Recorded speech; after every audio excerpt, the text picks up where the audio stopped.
नारी, कितनी सुंदर, कोमलांगी, चंचल नैनों वाली, मधुर मुस्कान वाली, इसे तो प्राप्त करना चाहिए।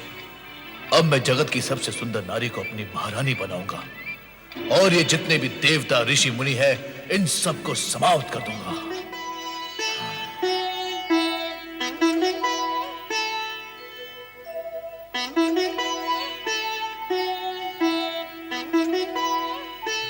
रक्षा करे भोलेनाथ, रक्षा करे भोलेनाथ, रक्षा करे भोलेनाथ, रक्षा करे। क्या हुआ नारद, इतने व्यग्र क्यों हो रहे हो? ये सब आप ही की कृपा का दुष्परिणाम है भोलेनाथ। तो क्या अब हमारी कृपा से दुष्परिणाम भी होते हैं? अवश्य होते हैं, हुए हैं और हो रहे हैं भोलेनाथ। अयोग्य और दुष्ट प्राणी को यदि ऐसे पद, अधिकार और सुविधाएं दी जाएं जिसके वो योग्य ही नहीं है, तो क्या वो उसका दुरुपयोग नहीं करेगा भोलेनाथ? और फिर उसके दुष्परिणाम नहीं होंगे? तुम किसके विषय में कह रहे हो नारद? आप सब जानते हुए भी भोले बनते हैं, तभी तो आपको सब भोलेनाथ कहते हैं। आप भली भांति जानते हैं कि मैं भस्मासुर के विषय में कह रहा हूं। तुम्हें क्या कष्ट दिया उसने? कष्ट? भोलेनाथ, वो मेरे सर पर हाथ रखने चला था। फिर तुमने क्या किया नारद? प्राण बचाकर भागने के अतिरिक्त मैं करता भी क्या माता? भोलेनाथ, मेरे प्राण तो जैसे तैसे बच गए, किंतु उस दुष्ट असुर ने मृत्यु का नंगा नाच ही आरंभ कर दिया था। भोलेनाथ, वो दुष्ट असुर निर्दोष प्राणियों को भस्म की ढेरी बनाता जा रहा है भोलेनाथ। मेरी समझ में नहीं आता भोलेनाथ, आप क्यों दे देते हैं वरदान ऐसे दुष्ट प्राणियों को जिसके वो योग्य ही नहीं होते?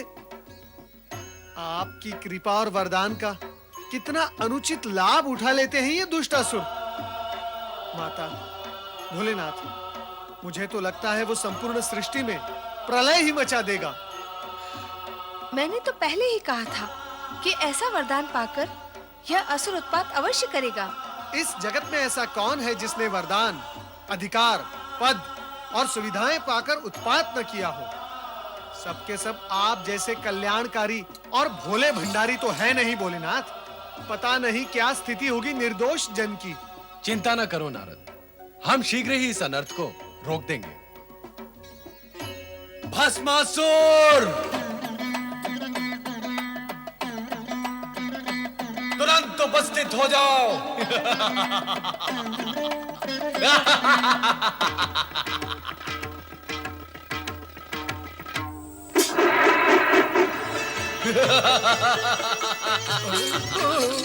हे शिव शंकर, आपके दिए हुए वरदान का प्रयोग करके अत्यंत सुख की प्राप्ति हो रही है।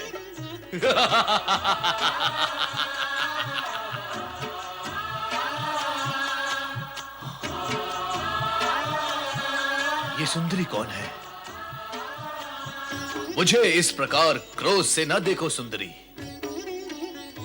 क्रोध में तो तुम और भी अधिक सुंदर दिखाई देती हो। मैं ये सोचता था कि मैं अपने शत्रुओं को समाप्त करने के पश्चात जब इस त्रिलोक का सम्राट बन जाऊंगा तो मेरी साम्राज्ञी कौन होगी? परंतु तुम्हें देखने के पश्चात प्रश्न और सोच दोनों ही समाप्त हो गए। आओ, मेरे पास आओ।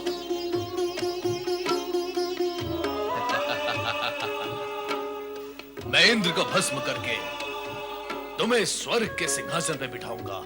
दुष्ट भस्मासुर, पार्वती हमारी अर्धांगिनी है और तू हमारा सेवक। वो तुम्हारे माता समान है। इन पर कुदृष्टि डालने का परिणाम जानता है। हम तुम्हें इसी समय भस्म कर देंगे। भस्म करने का काम जब तुम करते थे वो युग गया भस्मधारी। अब भस्म करने का कार्य मैं करता हूं। मैं इससे पहले कि तुम मुझे भस्म करो, मैं ही तुम्हें भस्म करके इस सुंदरी को अपना बना लेता हूं। वही रुक जा दुष्ट। प्रभु अपनी रक्षा करे। भाग जाए यहाँ से, भाग जाए प्रभु।